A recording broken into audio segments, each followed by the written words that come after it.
ఇక్కడ నక్సలైట్కి సంబంధించిన విషయం ఒకసారి చూద్దాము. ఏం తప్పు చేశారని ఆపరేషన్ కగార్ అని చెప్పేసి చెప్తున్నటువంటి విషయము నక్సలైట్ల మీద కేంద్ర ప్రభుత్వానికి మాట్లాడుతున్నటువంటి మాటలు అన్నమాట.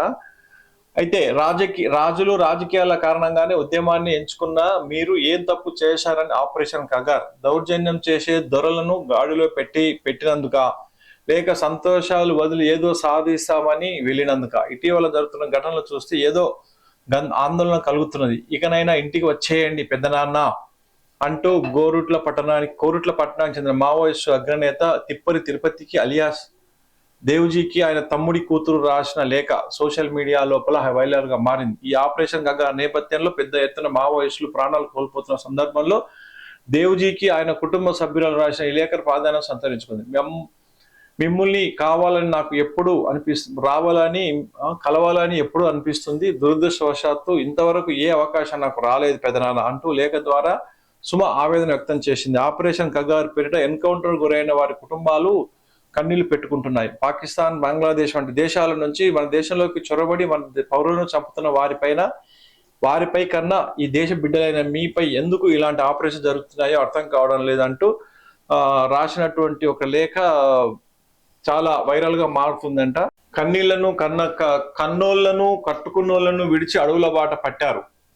పేదోళ్ల కష్టాలు తీరాలని మీ ఆనందాలను వదులుకొని కార్లు బంగ్లాలు కాదని కారవిల్లో ఉంటున్నారు అంటూ సుమ లేఖలో ప్రస్తావించింది. అసలు ఉగ్రవాదుల మీద లేని పగ ఉద్యమకారుల మీద ఎందుకు అని ఎన్కౌంటర్ల వల్ల ప్రాణాలు కోల్పోయిన వారి కుటుంబాలు కన్నీళ్లు పెట్టుకుంటున్నాయని ఆవేదన వ్యక్తం చేసింది. దేశం కోసం, సమాజం నిర్మాణం కోసం వెళ్ళిన మీరు ఇలాంటి కష్ట పరిస్థితుల్లోనైనా తిరిగి ఇంటికి వచ్చేయండి. మీకోసం ఎన్నో ఏళ్లుగా వదిలి చూస్తున్నా మమ్మల్ని మరవద్దు అంటూ కుటుంబ సభ్యులు పడుతున్న తాపాత్రాన్ని లేఖ ద్వారా తెలిపింది. ఒక అమ్మాయి నక్సలైట్ కు వాళ్ళ బాబాయ్ అలా పెదనాన్నకు లేఖ రాసిందంట. పెదనాన్న మరి మీరు మాకేం అర్థం కావడం లేదు, మిమ్మల్ని ఎందుకు టెర్రరిస్టుల కంటే అధ్వానంగా చూస్తున్నారు, ఇదే దేశంలో ఉన్న మిమ్మల్ని ఎందుకు ఆ విధంగా ఎంచుకున్నారు, మీరు ఎంచుకున్న మార్గం ఏంది, మీరు చేసిన తప్పేంది అని చెప్పేసి అమ్మాయి అడగడం జరుగుతుంది. వాస్తవమే, ఒకప్పుడు పెత్తందారులను భయపెట్టినటువంటి వారు ఈ యొక్క నక్సలైట్లు.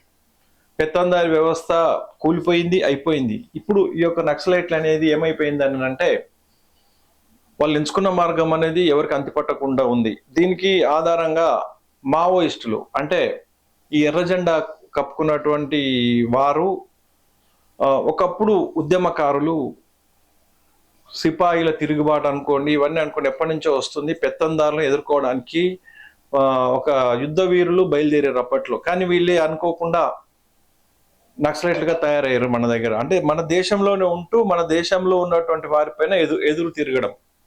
అంటే వీళ్ళు నక్సలైట్లు అంటే మనము ఉగ్రవాదులతో పోల్చుకోవద్దు. కానీ ఇక్కడ జరిగింది ఏందంటే వారు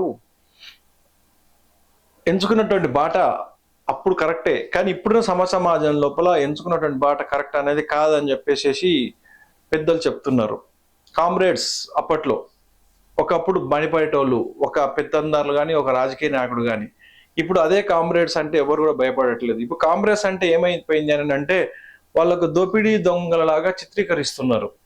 ఎందుకు అని అంటే ఈ కామ్రేడ్ ముసుగు లోపల వాళ్ళు కొన్ని అరాచకాలు చేస్తున్నారు. ఒక అడవిలో ఉండి అడవి లోపలికి ఎవరిని రాకుండా కూడా చేస్తున్నారు.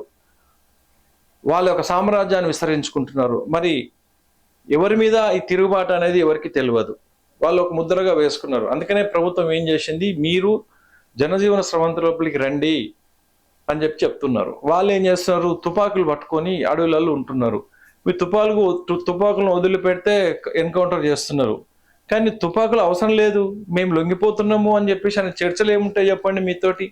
సరే, మీరు బయటకు వచ్చిన తర్వాత మాకు ఉపాధి ఏముంటుంది, ఉపాధి మాకు ఏం చూపిస్తారు, ఇన్ని రోజుల దగ్గర మేము అడవులలో ఉన్నామని చెప్పేసి అడగండి ప్రభుత్వాన్ని, పని చేసుకోండి వచ్చి. అంతనే కానీ ఇప్పుడు ప్రభుత్వం మీద తిరగబడి పోలీసు వాళ్ళని చంపి ప్రభుత్వం చెడ్డ పేరు ఎందుకు తెచ్చుకుంటారు మీరు?